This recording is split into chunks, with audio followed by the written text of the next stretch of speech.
Les Émirats arabes unis sont un pays de la péninsule arabique comportant 7 États. Abu Dhabi, capitale politique, Dubaï, capitale économique, et 16 autres États tels que Ras Al Khaimah, Fudjira, Sharjah, Umm et Ashman. Dans ce beau pays qui offre beaucoup d'opportunités, il y a beaucoup d'Africains qui sont lancés dans des activités personnelles et aujourd'hui qui vivent de cela. L'invité de ce jour, c'est un monsieur qui a œuvré pour la communauté camerounaise en particulier et pour beaucoup d'autres communautés africaines. Il est le PDG de la compagnie Tinos Cargo et aujourd'hui, c'est l'invité du jour. Il va vous raconter sa vie aux Émirats.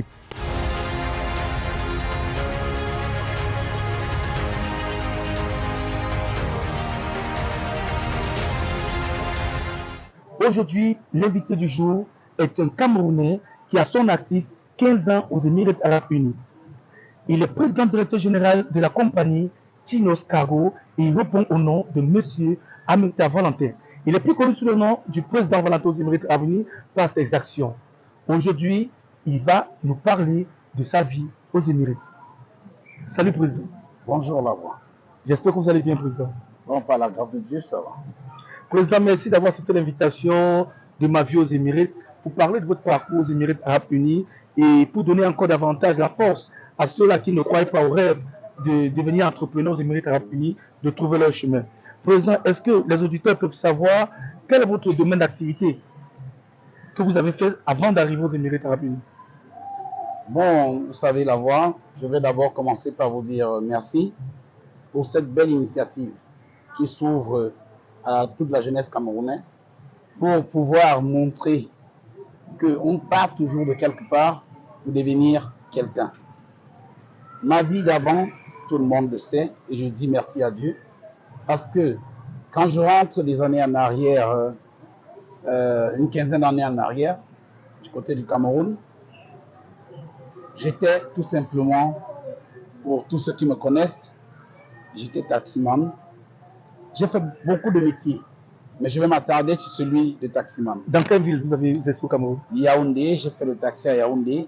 Et je profite aussi de votre panel pour pouvoir dire un bonjour comme ça à mes anciens collègues, en l'occurrence M. Botte Gabriel, Samson Chadel en passant. Donc, nous avons bossé ensemble durement pendant près d'une dizaine d'années.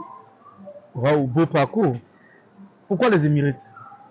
Bon, les Émirats, pour moi, pour vous dire vrai, monsieur Lavoie, n'ont jamais été dans mes ambitions de voyage.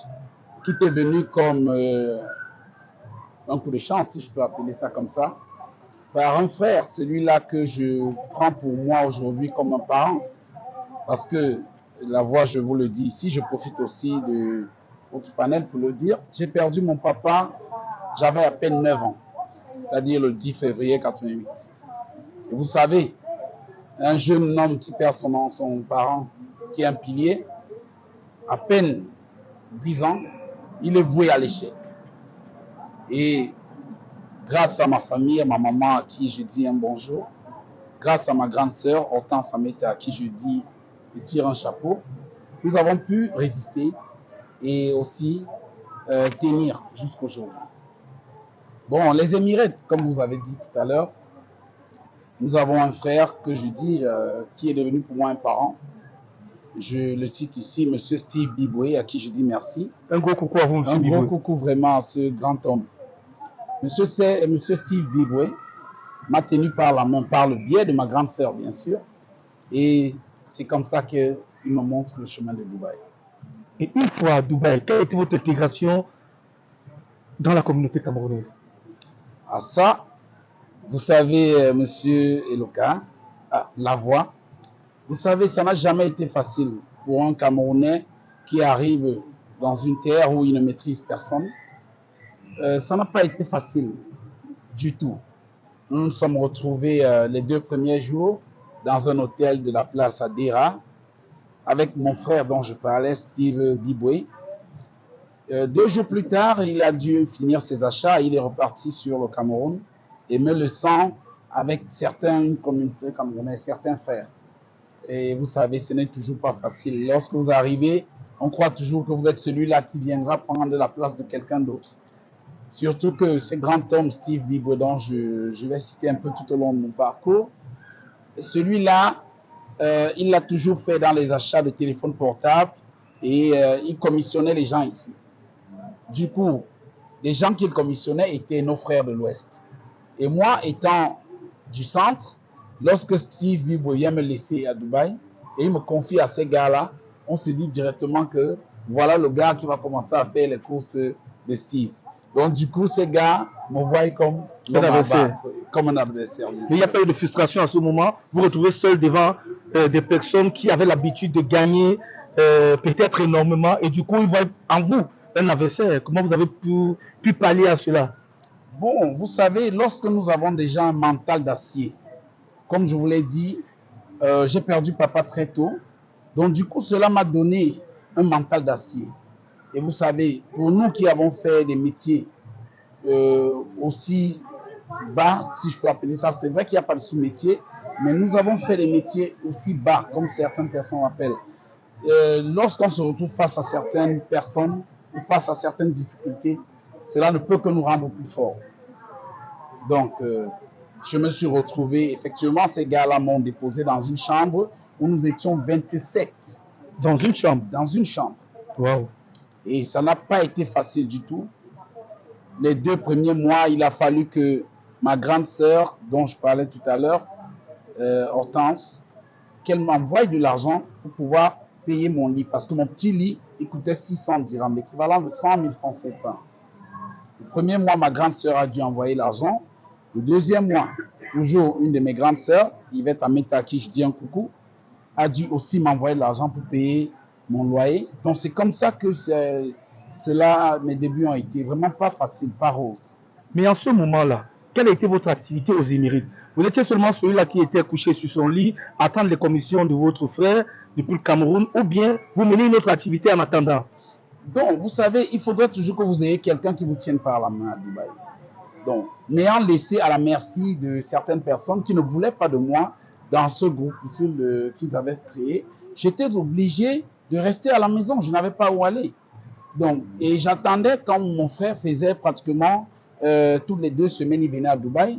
Je profitais donc quand il est là pour le retrouver à son hôtel et je cheminais avec lui dans les rues de Dera.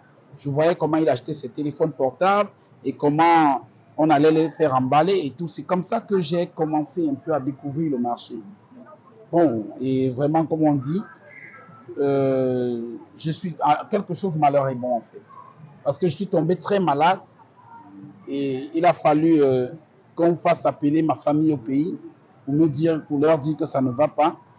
Et ma grande sœur, Hortense Ameta, a dû faire appel à un monsieur ici à Dubaï, monsieur Fredine Dongo, à qui je tire aussi un chapeau.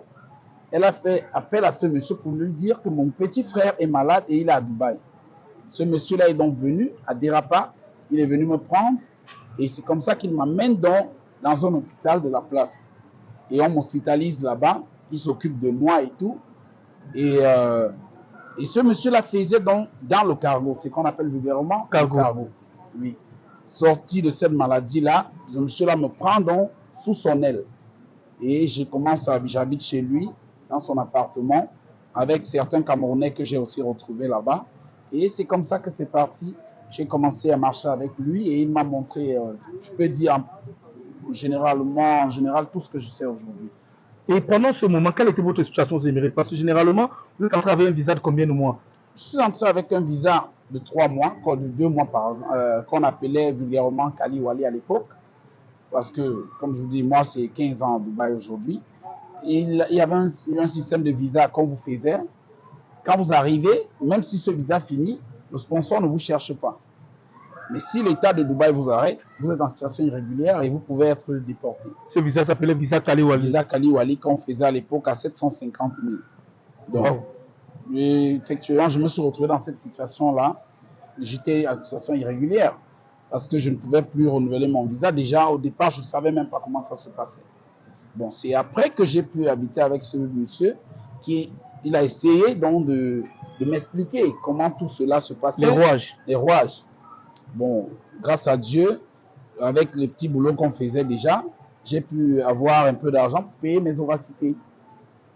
Et lorsque je paye mes ovacités, maintenant, chaque 2 mois, il fallait aller à Kish ou Kishin pour aller changer le visa. Chose qui n'était pas facile. Parce que lorsque vous sortiez des Émirats, vous deviez faire 1 mois hors des Émirats. Aujourd'hui, je dis merci déjà aux Émirats Arabes Unis parce que beaucoup de choses ont été aujourd'hui innovées. Il y a cela pas plus tard que, il y a cela 2-3 mois, on changeait encore les visas sur place. Et après, aujourd'hui, c'est juste l'aller-retour. Mais nous étions obligés d'aller à Kish où on passait 1 mois et il faut attendre 1 mois là-bas. C'est le 29e jour que votre visa sort et vous revenez à Dubaï. Pour redonner la force à ceux qui nous regardent et ceux qui vivent aux Émirats Arabes Unis, si vous avez bien écouté ce que M. Amita Valentin a essayé de parler tout au long de ce début de cet entretien, c'est pour que vous m'enfondez plus dans votre chair si vous êtes en situation irrégulière. On ne vous demande pas de rester en situation irrégulière, mais pour vous dire, vous n'allez pas vous prendre parce que vous êtes en situation irrégulière.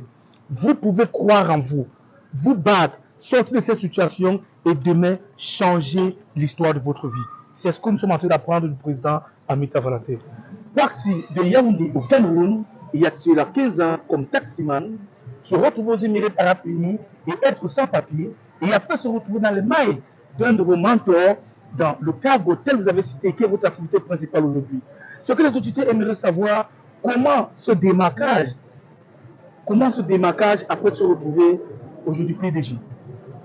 Bon, vous savez, M. Serge Loka, la voix, cela n'a pas été facile, comme je fais que le dire depuis le début de cette émission. Il faut garder la foi, ça c'est bien. Il faut croire en son rêve et il faut toujours se mettre en tête qu'on a un être supérieur, un être qu'on ne voit pas, mais qui est là et qui veille sur tout le monde. Donc, j'ai cru en moi et je continue à dire à tout le monde de ne pas croire qu'on part du haut pour le bas. On part toujours du bas pour le haut. Donc, vous voyez, vous avez cité mon parcours, qui a même été vraiment très bref parce que je n'ai pas voulu entrer dans les détails, mais ayant pris le meilleur chez ce grand frère-là, n'ayant négligé aucun aspect de ce métier qu'il faisait, j'ai essayé, moi, de corriger certaines erreurs que je voyais et cela m'a propulsé petit à petit au niveau où je suis. Waouh, quel brillant parcours et surtout cette rage de réussite. Hier, vous étiez tout simplement Monsieur Amita Valentin et aujourd'hui, vous êtes le PDG de Tinos Cargo.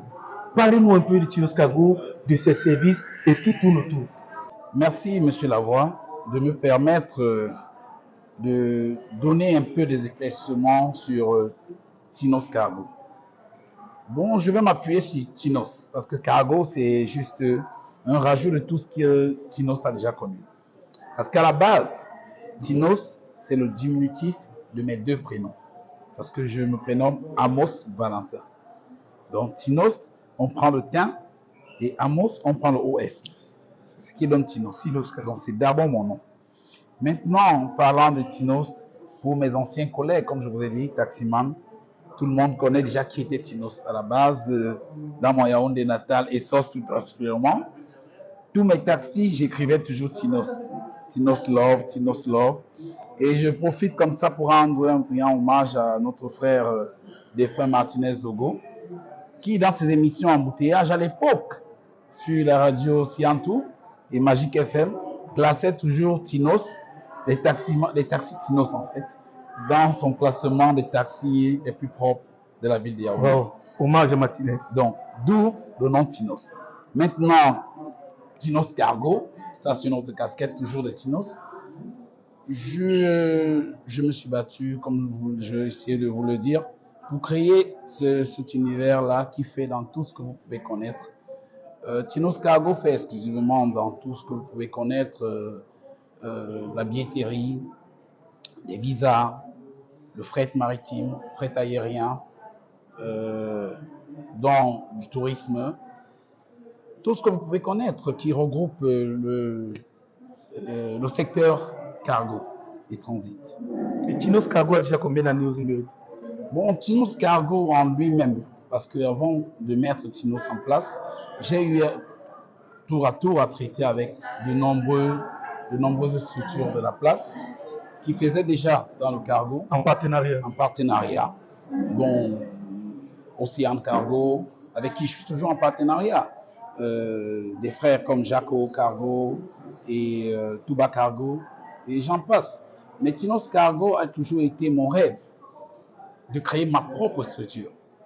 Donc aujourd'hui, ici, il faut vraiment parler du nombre d'années. Dans les Émirats, Tinos Cargo a pris son envol réellement il y a de cela 3 ans. Mais Tinos Cargo existait déjà depuis longtemps. Et les relations entre clients, entre vous et les clients, c'est que les clients qui sont de l'autre côté, qui vous confient des tâches ici, est-ce que vous respectez les délais et est-ce que les clients sont satisfaits des services? Bon, vous savez, dans le domaine du transit, nous avons toujours ceux-là qui sont satisfaits et ceux-là qui vous diront qu'ils n'ont pas été satisfaits. Pourquoi? Parce que le transit, c'est envoyer déjà un colis, que ce soit en conteneur, que ce soit un colis par fret aérien, mais nous ne contrôlons plus lorsque un bateau est en mer. Le bateau peut avoir un retard de 2 jours, 3 jours, 1 semaine, et il y a parfois certains clients qui ne comprennent pas cela. Mais vous savez, dans notre domaine, dans le domaine qui est le nôtre, il faut faire tout et tout pour être le plus sérieux possible. Parce que nous gérons l'argent de certaines personnes. Nous faisons des courses pour certaines personnes. Il y a des gens qui n'aiment pas voyager et ils sont obligés de nous confier de leur argent pour faire leurs courses ici. Et c'est une marque de confiance. Et c'est une très grande marque de confiance. Aujourd'hui, vous savez, il y a des gens à qui vous ne pouvez pas confier 1 million de francs. CFA, ils vont vous tourner le dos, vous ne les reverrez plus. Si vous arrivez aujourd'hui à avoir la confiance des gens qui vous confient 50 millions, 100 millions pour gérer, ça veut dire que vous avez gagné leur confiance. Donc, Tinos, c'est un principe. Tinos, c'est juste cette petite goutte d'eau dans la mer, parce que nous sommes nombreux ici qui faisons dans ce même métier. Et j'exhorte tous nos frères qui viennent aussi, qui veulent faire comme nous, de mettre le sérieux et l'honnêteté. Toujours l'honnêteté. Voilà. Toujours. C'est la clé en fait. Il est toujours important d'être honnête dans la vie parce que ça paye cash. Aujourd'hui, comme vous l'avez suivi, qui est le taximan aujourd'hui chef d'entreprise, vous avez vu le parcours du président Ameta Valentin. C'est un parcours de titan parce qu'il a cru en lui et il est arrivé. Pour lui, il est arrivé à son apogée. Ça ne veut pas dire qu'il limite là parce qu'il faut toujours chercher, mais il s'est construit déjà une vie. Parce qu'aujourd'hui, même s'il va au Cameroun, il ne peut plus dormir à la belle étoile. Il va au Cameroun, il ne peut plus manquer à manger. Juste parce qu'il a été honnête. Et aujourd'hui, c'est le salaire de l'honnêteté. Étant donné que Tinos Cargo est un groupe, quels sont vos partenaires extérieurs? Oh, c'est une très bonne question, M. Lavoie. Tinos Cargo est représenté à Malabo par Business Time, SL, et du côté de Paris en France, par Light Eco Consulting. C'est un groupe de jeunes qui essayent de pousser, qui croient aux rêves. Je ne saurais passer pour apprécier vraiment cette belle tenue traditionnelle que vous portez en ce jour. Ah, merci Lavoie. Encore un jeune, toujours les jeunes. Je suis habillé par une jeune sœur qui fait dans la mode ici à Dubaï, Stéphanie Sou, à qui je fais un coucou. Wow! Coucou à toi, Stéphanie Sou. Monsieur le président directeur général du groupe Tinos Cargo, quel conseil pouvez-vous apporter à vos frères et sœurs qui vivent aux Émirats arabes unis? Oui, Lavoie. Le conseil que je peux apporter à nos jeunes frères qui quittent notre continent pour venir vivre aux Émirats, c'est juste de respecter les lois de ce pays. Parce que moi, je dis toujours aux jeunes frères, nous avons traversé un continent. Vous savez, quand nous quittons l'Afrique pour les Émirats, c'est quitter l'Afrique pour le Moyen-Orient. Donc, nous n'avons pas quitté un pays. Donc, lorsqu'on vient dans ce pays, on doit respecter d'abord les lois de ce pays et croire en son rêve. Ça, c'est la clé de la réussite, moi, je crois. Donc, je ne peux que demander à nos frères de se concentrer sur ce qu'ils sont venus chercher ici et ils pourront nourrir leur famille au pays. Merci au PDG du groupe Tinos Cargo. Vraiment, merci de nous avoir accordé de votre temps, sachant surtout que vous êtes un homme très occupé et ça n'a pas été facile de vous voler ces quelques minutes. Merci encore. C'est moi qui vous remercie, Lavoie. Et je crois qu'à travers votre émission, vous allez pouvoir sensibiliser plus d'un. Merci pour tout ce que vous faites. Merci. Nous sommes dans une vie du chercher manger. Après l'effort, c'est le réconfort. À que vaillant, rien d'impossible. avec courage, on vient à bout de tout. Retenez la leçon, le parcours du PDG de Tinos Kago nous a édifié et nous a fait comprendre qu'on peut quitter de zéro à héros. Pour Relax officiel vidéo, ici, La Voix.